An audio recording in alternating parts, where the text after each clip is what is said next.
Kita lanjutkan kuliah fisika. Kita masih membahas struktur padatan. Jadi pada kuliah yang lalu, video yang lalu, struktur padatan dalam hal ini adalah yang teratur, yaitu kristal. Jadi kristal tersusun dari unit-unit struktur terkecil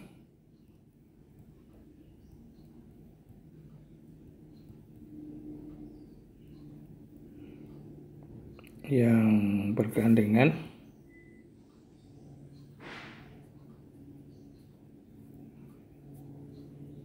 sangat banyak ya.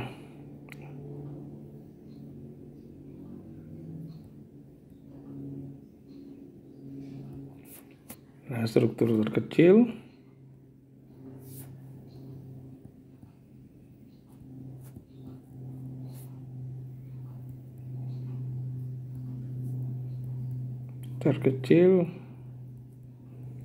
ada kubus sederhana, dan ada BCC body center cube dan FCC dan lain-lainnya. Kemudian ada kasus, sudah bahas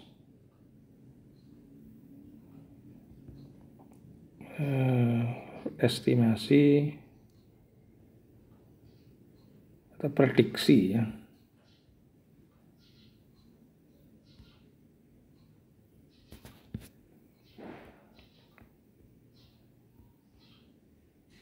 Prediksi rho, rapat massa untuk kristal dengan struktur terkecil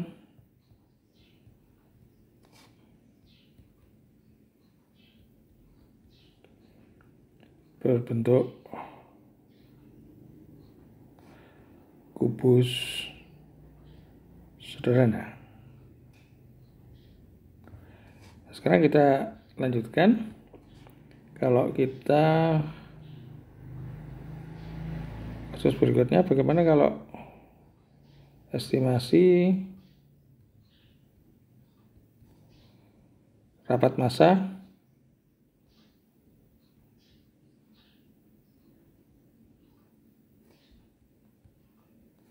struktur yang lain, misalnya BCC body center cube. Misalnya rapat massa jari-jari atom besi alfa ya, Fe di besi alfa,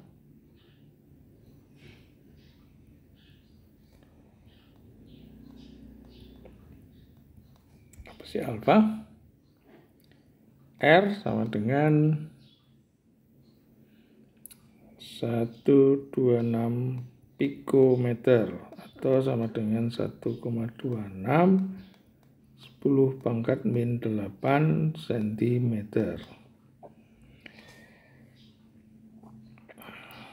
Struktur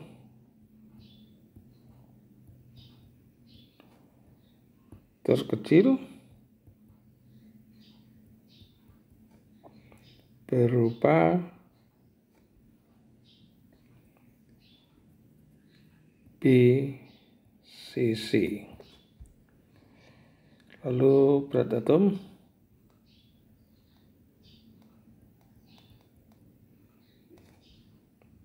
alfa Fe yaitu M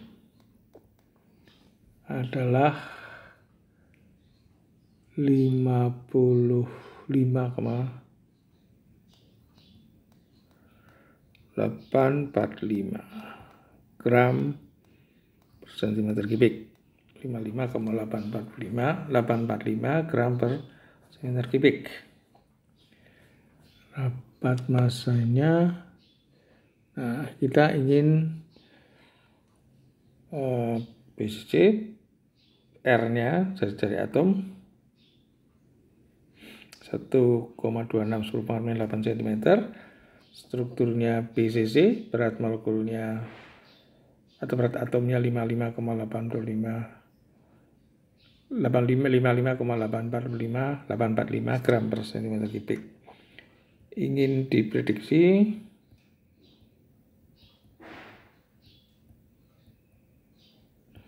rapat massa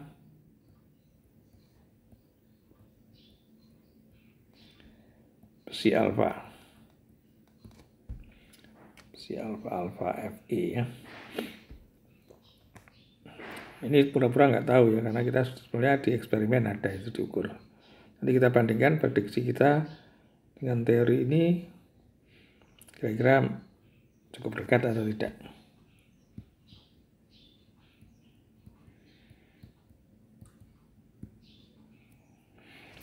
BCC kita lihat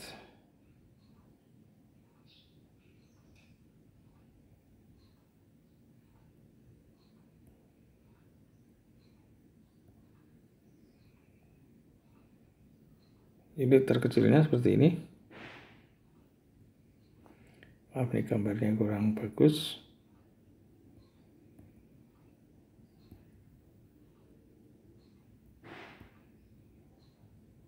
Ini adalah inti-inti atom di pojok-pojok masing-masing. Kemudian ada di tengah-tengah ini ada satu.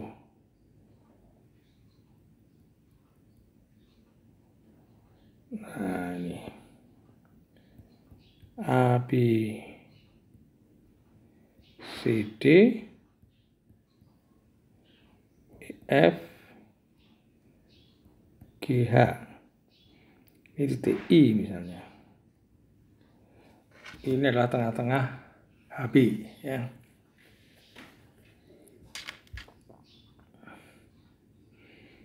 Nah, sekarang lebih juga tengah-tengah CE ya, terserah. Tengah-tengah CE atau tengah-tengah HB boleh saja. AG juga boleh. FD juga boleh ya.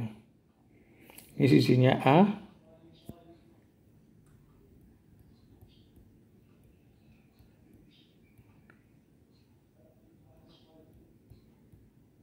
Kemudian yang bergeser, yang berdekatan,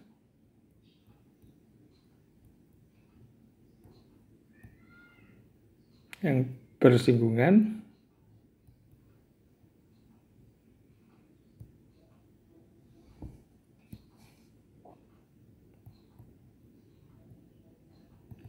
misalnya adalah BI.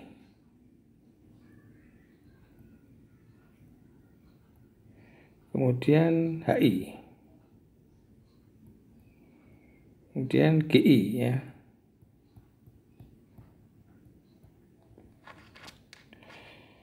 Jadi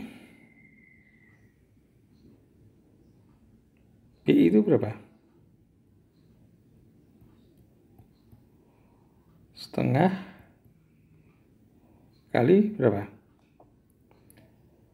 Diagonal panjang kubus ya, itu adalah kalau rusuknya berarti A dB itu A akar 2, berarti setengah kali yang miring itu adalah A akar 3, setengah kali A akar 3. Ini sama dengan 2 kali jari-jari atom Fe.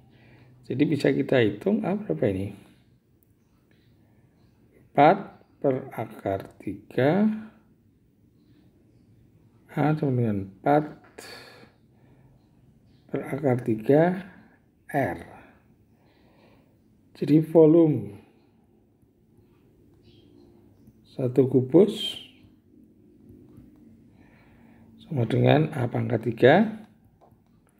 Jadi 4 per akar 3 R pangkat 3. Ini. Nah, sekarang jumlah atom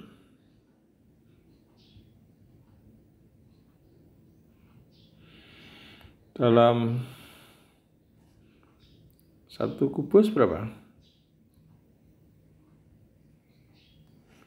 Yang I itu di tengah jelas masuk semua dalam kubus 1.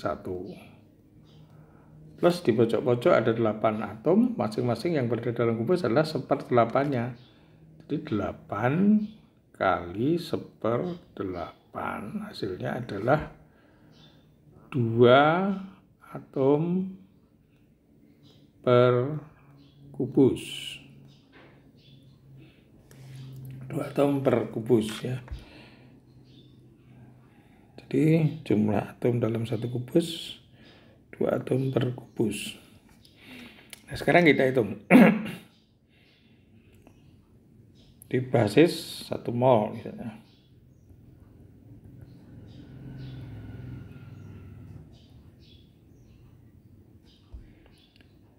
Jadi jumlah atom berapa?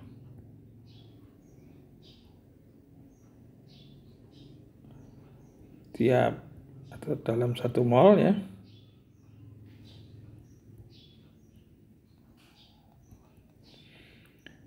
Na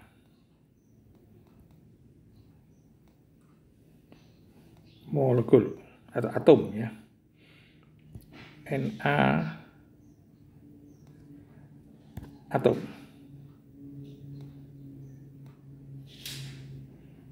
per mol ya, atom per mol. Nah, sekarang jumlah kubus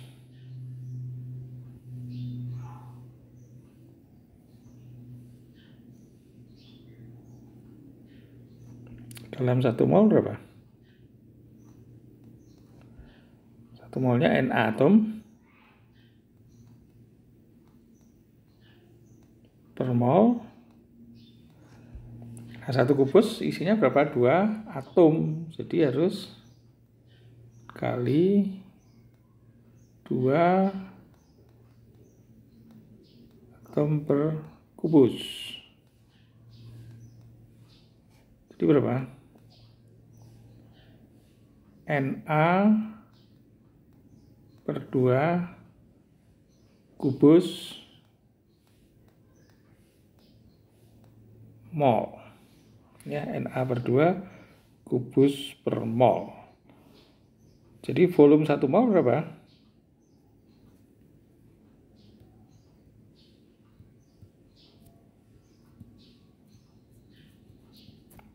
Hasilnya jumlah mol, jumlah sama dengan jumlah kubus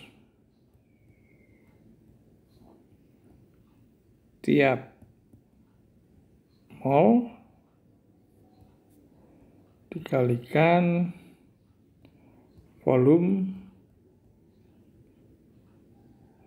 1 kubus atau volume tiap kubus. Berapa ini? Jumlah kubus tiap mol ada Na per 2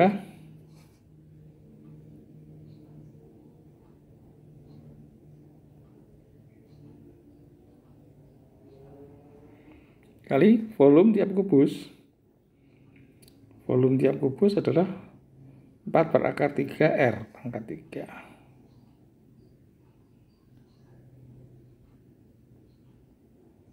Volume 1 kubus itu adalah sentimeter kubik per kubus ya.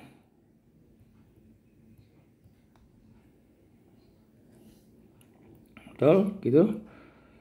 Na per 2 kali ya. Ini diisi aja 6,023 Bilangan Avogadro 6,023 kali 10 pangkat min 23 per 2 kali 4 per akar 3 kali R. 1 kubus adalah tadi di soal 1,26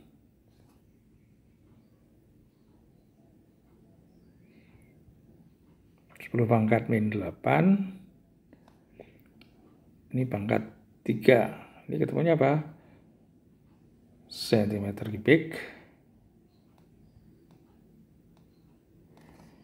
Ini kalau dihitung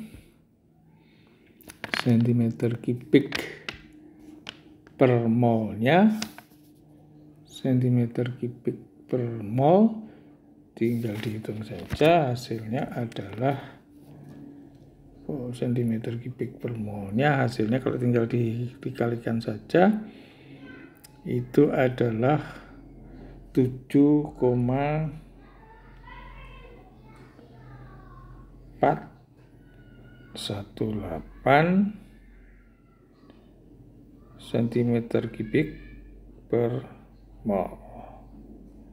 Nah, sekarang massa 1 mol berapa?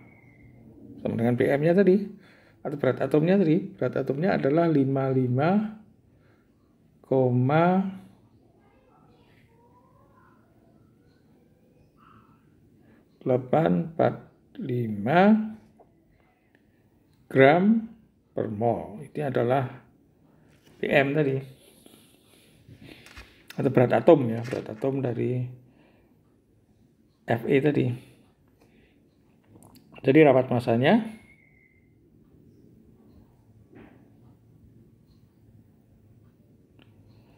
ya mesinnya 7,418 gram. Terbalik ya, harusnya massa dulu.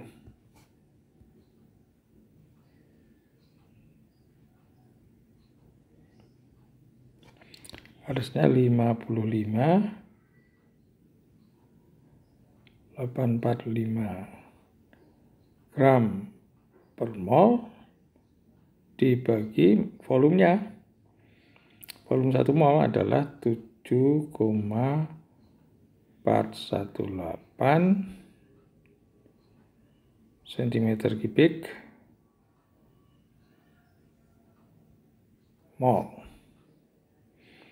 Ini kalau dihitung hasilnya adalah 7,528 gram per sentimeter kubik. Eksperimental ya,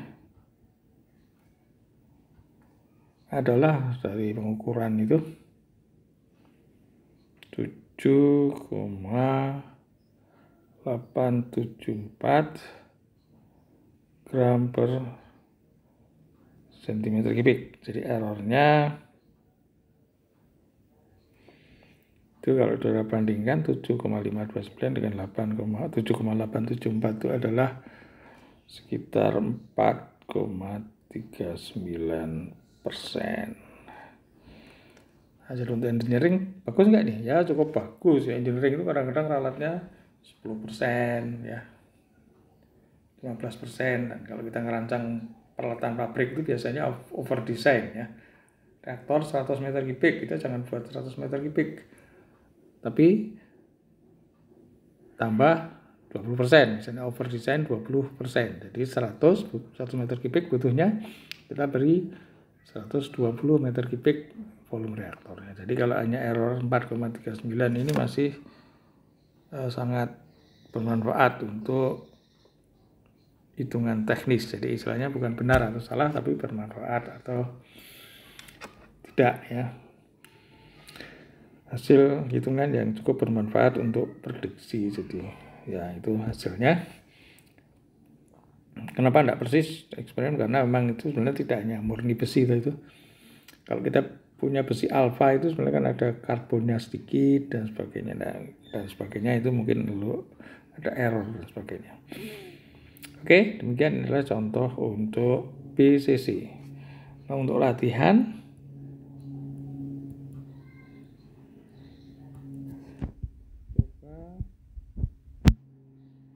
untuk logam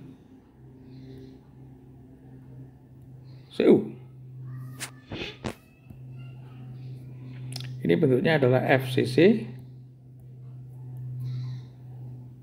Lalu berat jari-jari atomnya bisa dilihat sendiri ya di buku-buku, di di pustaka diketahui.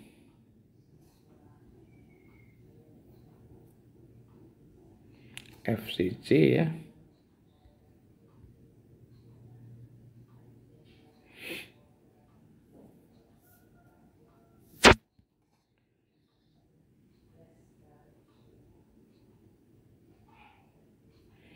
Ditentukan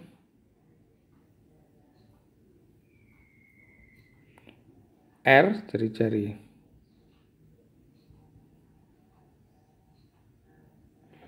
dan M berat atom ya. Coba ingin diprediksi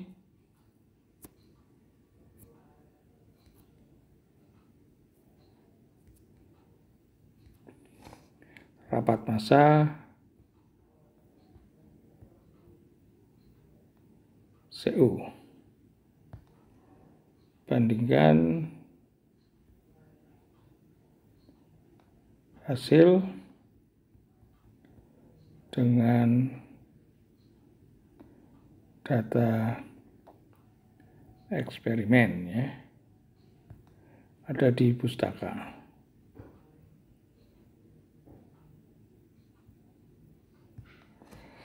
Oke, ini adalah struktur latihan. Kemudian mungkin ada pertanyaan, bagaimana sih kita mengetahui struktur atom itu, struktur unit cell itu tadi?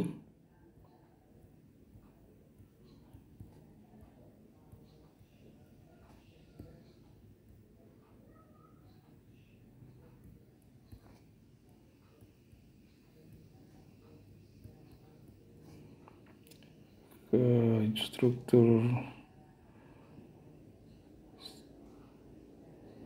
unit terkecil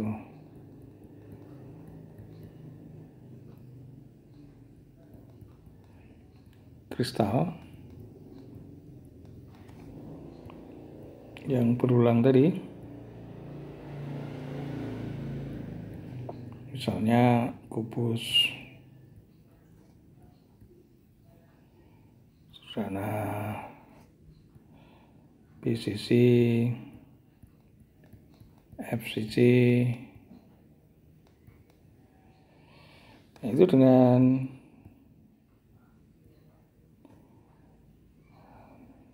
berulang ya, dengan sinar X ya,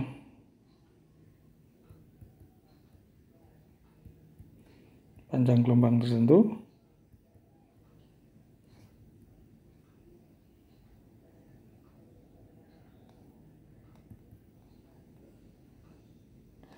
dipantulkan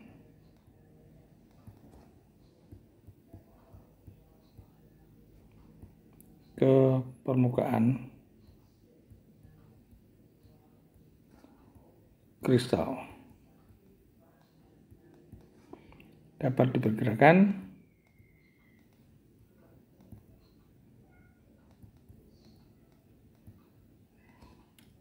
struktur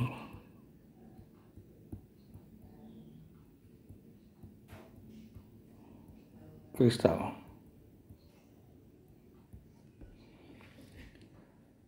Jadi dari sinar X tadi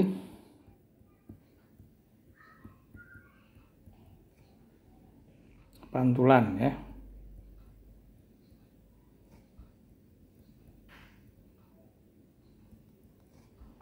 akan diketahui perbandingan jarak antar atom. Misalnya begini, ada kubus sederhana.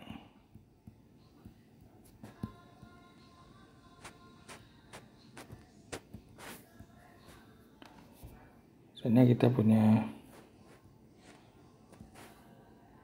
ini.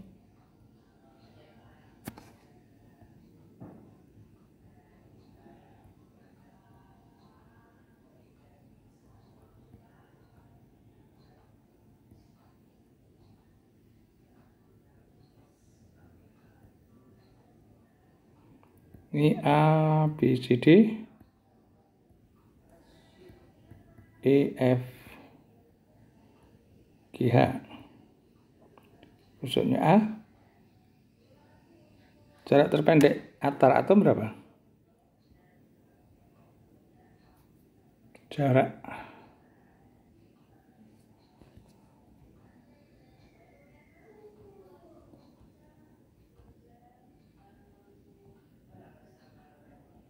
antar atom itu A di situ ya. Berikutnya agak panjang.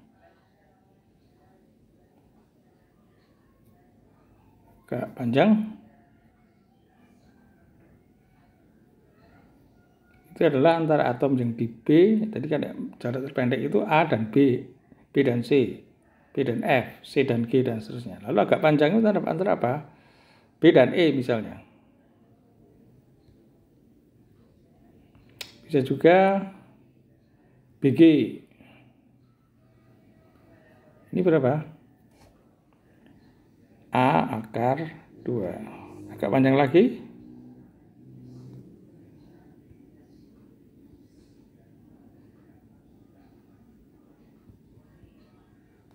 Adalah misalnya DF misalnya.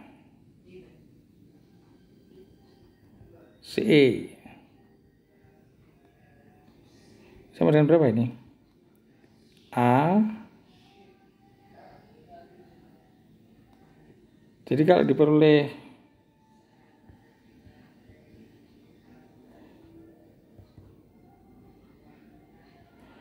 perbandingan jarak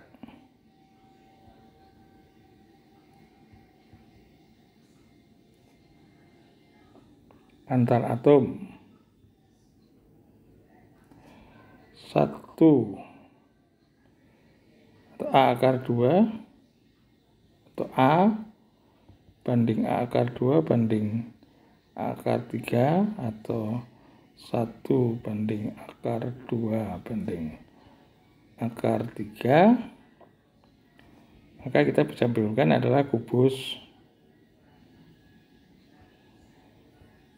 sederhana.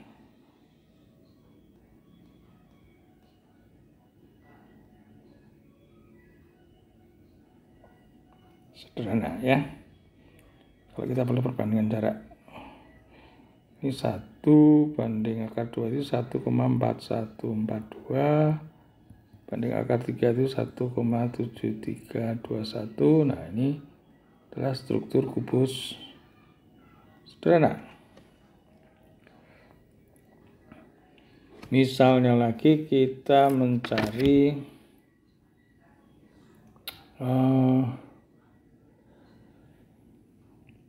FCC misalnya.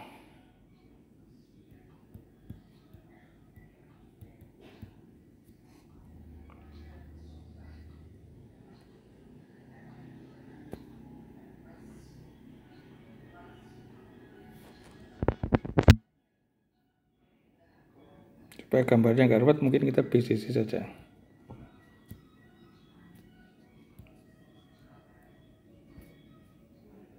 BCC aja. Sama aja kalau mikirnya sama, FCC dan BCC.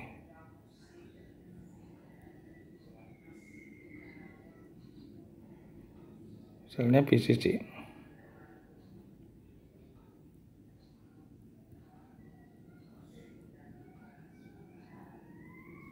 Ini intinya A, B, C, D, E, F, G, H. Kemudian ada di tengah-tengah ini. Misalnya ini. Masih pakai penghapus.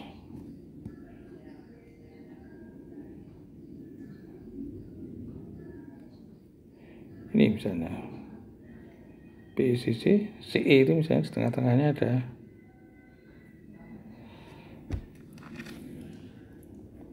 Kering. Nah, sekarang perbandingan jarak berapa ini?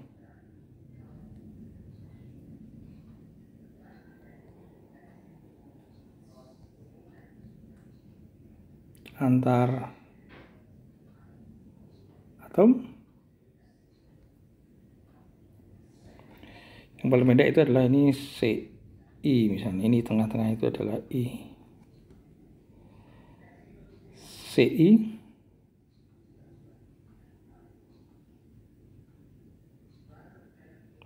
Yang lebih panjang sedikit adalah BG misalnya. BG. Kemudian ya BG aja.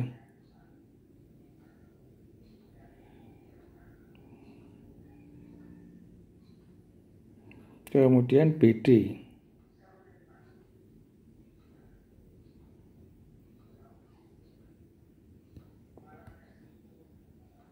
Berapa nih? CI adalah A misalnya. CI adalah 1/2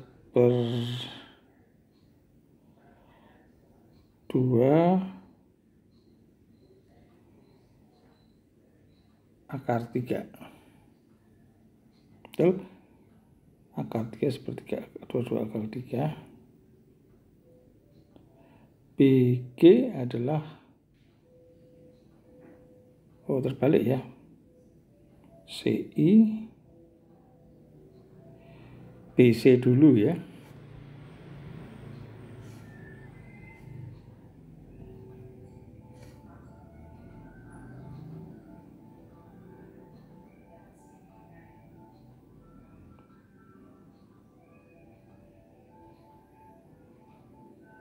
Bentar. BC dulu ya.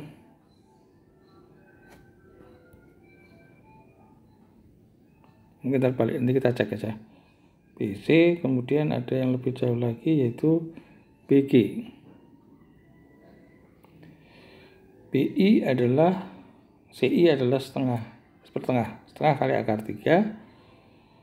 B C adalah A, atau ini A pakai A ya. Setengah A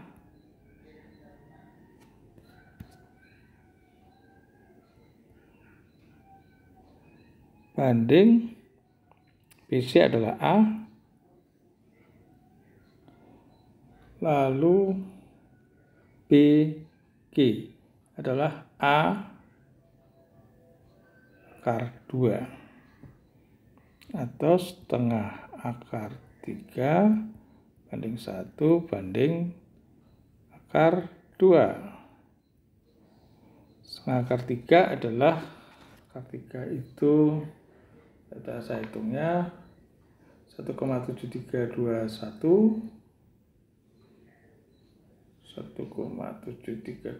bagi 2 1,7321 bagi 2 0,866 60 banding 1 akar 2 adalah 1,4142. Ini misalnya yang BCC. Oke, FCC bisa saudara cari sendiri perbandingannya. Lalu bagaimana mencari perbandingan jarak itu tadi? Abang tahu jarak tadi?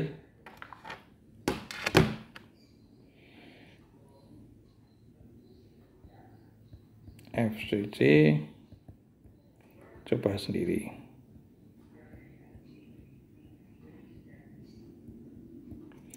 Pertanyaan berikutnya adalah bagaimana mencari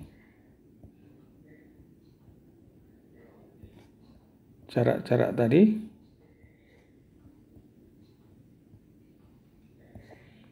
dengan sinar X.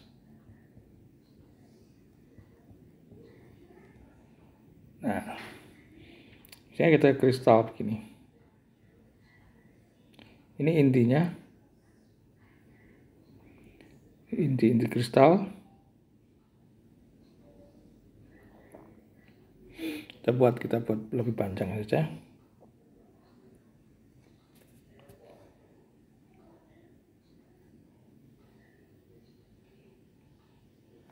Panjang ini ya. Dan ada atom berikutnya, jaraknya segini. Jadi di sini aja lah. Dari permukaan tertentu kita iris, potong dengan permukaan tertentu, misalnya ada posisi atom-atomnya seperti ini. Ini ada lagi di sini ya.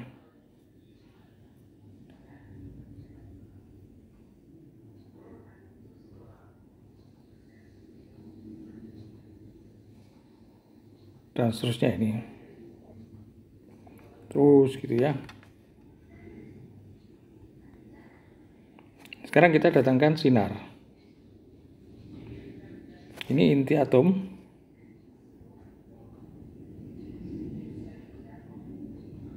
Yang bisa mantulkan sinar itu yang ada masanya cukup banyak ya, inti.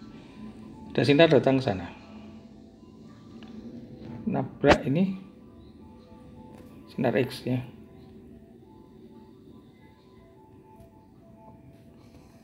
Pantul.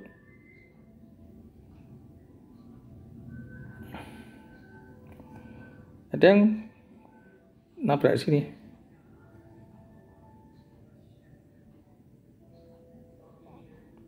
Sorry, ini kurang lurus.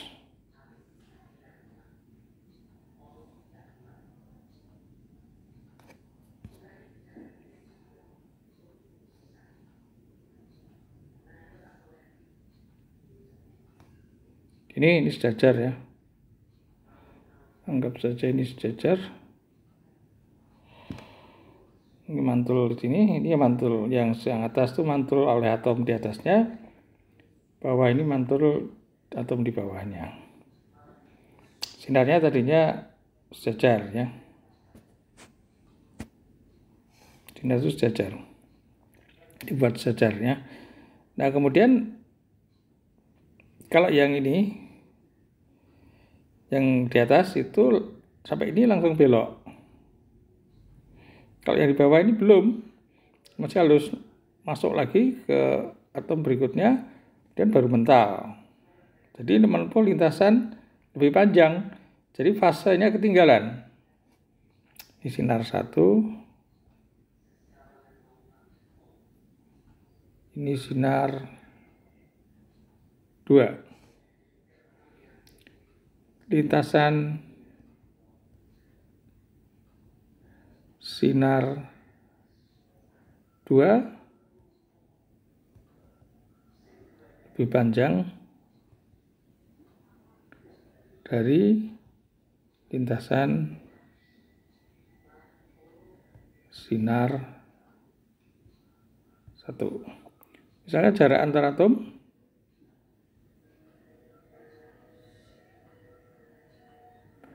vertikal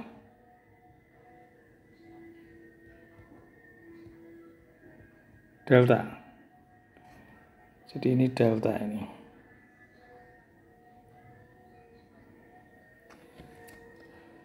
Nah, ketinggalannya yang mana? Ketinggalannya sinar yang di bawah itu dari berapa? Ini kan tegak lurus sambil ini kan sama-sama begini. Nah, ini sudah mantul, ini belum. Dia baru ngejar lagi setelah sampai di sini. Jadi ini delta, bukan atom ya, jadi ini hanya perpotongan saja.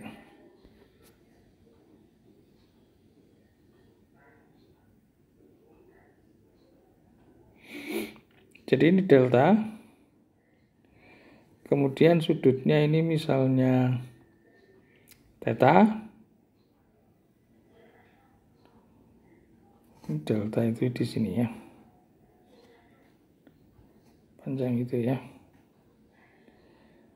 Nah, sudut ini berarti theta juga ini.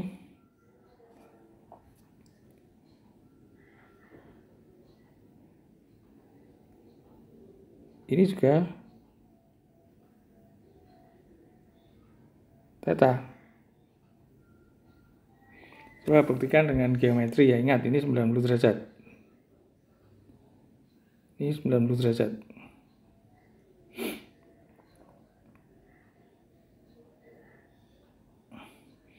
Jadi sinar 2 ketinggalan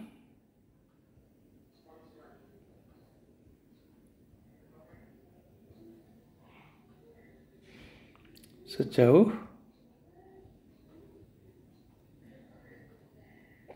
apa ini? Delta sin ya, delta sin kali 2. Yang kiri adalah delta sin, yang kanan 2 delta sin juga 2 delta sin theta. Lalu beda fase karena cahaya sinar adalah gelombang.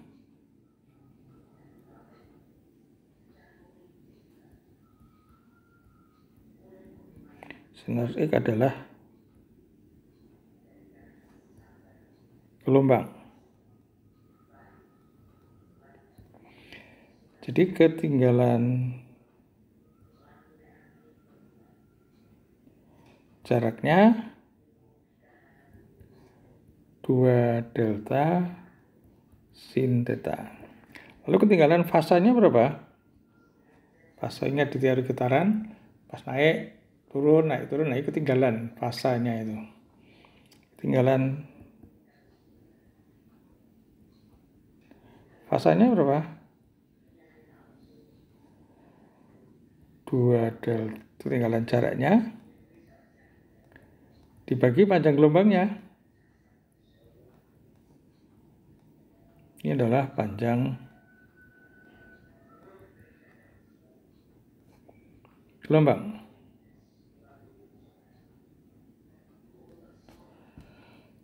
Oke. Nah, sekarang kalau ketinggalan fase, beda fase, 2 sinar, beda fase.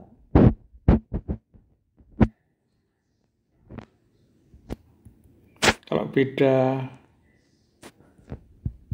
fase 1, 2, 3, 4 dan seterusnya, itu akan berakibat apa?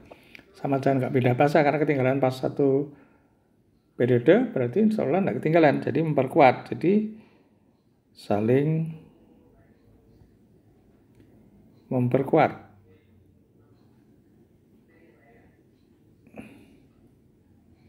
Saling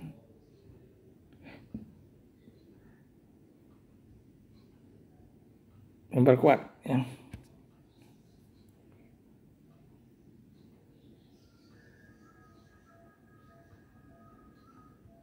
Cahaya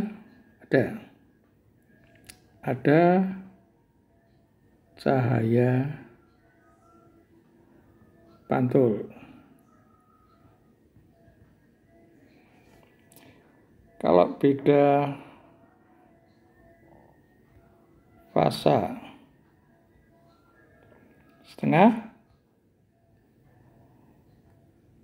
3/2, 1/2, 5/2,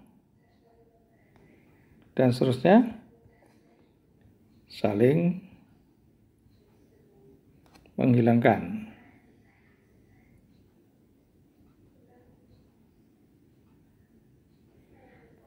Gelap ya.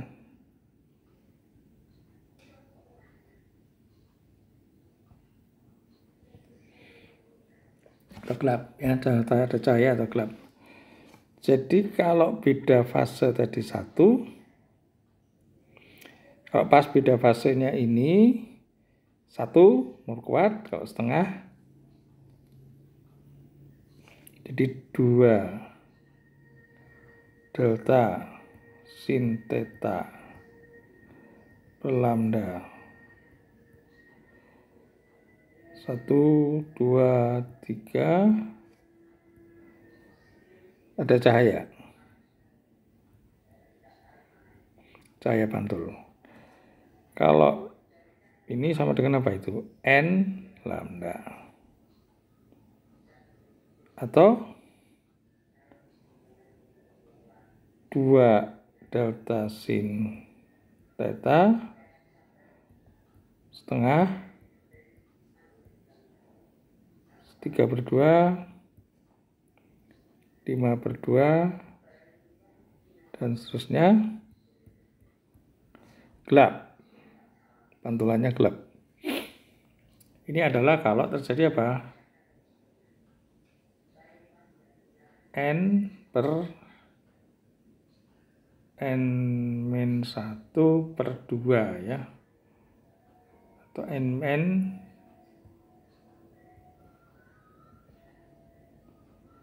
ya, N setengah dengan N sama dengan 1, 2, 3. Kalau ini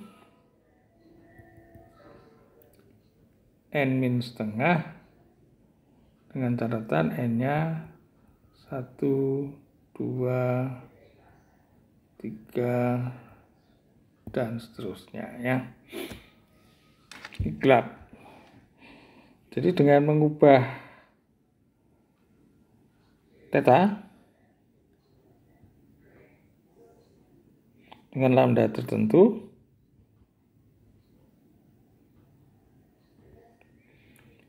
theta diubah-ubah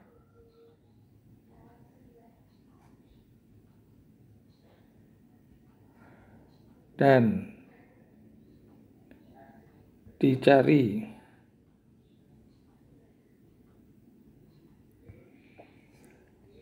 theta yang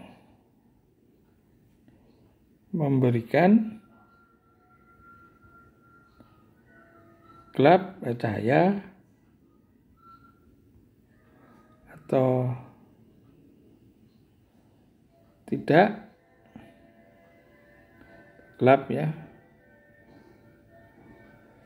dapat dicari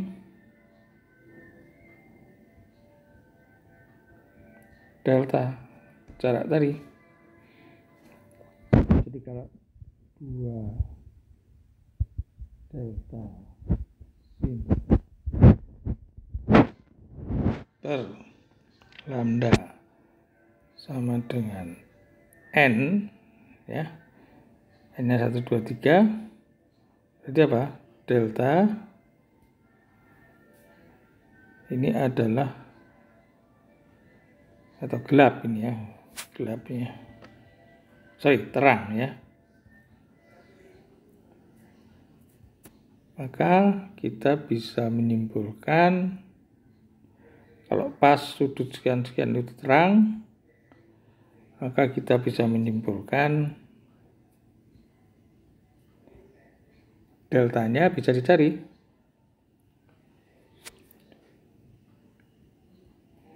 Delta adalah setengah lambda N lambda per 2 sin theta. Theta bisa gelap-gelap dari dimasukkan, nanti ketemu deltanya. Itu dari terang. Kalau dari gelap,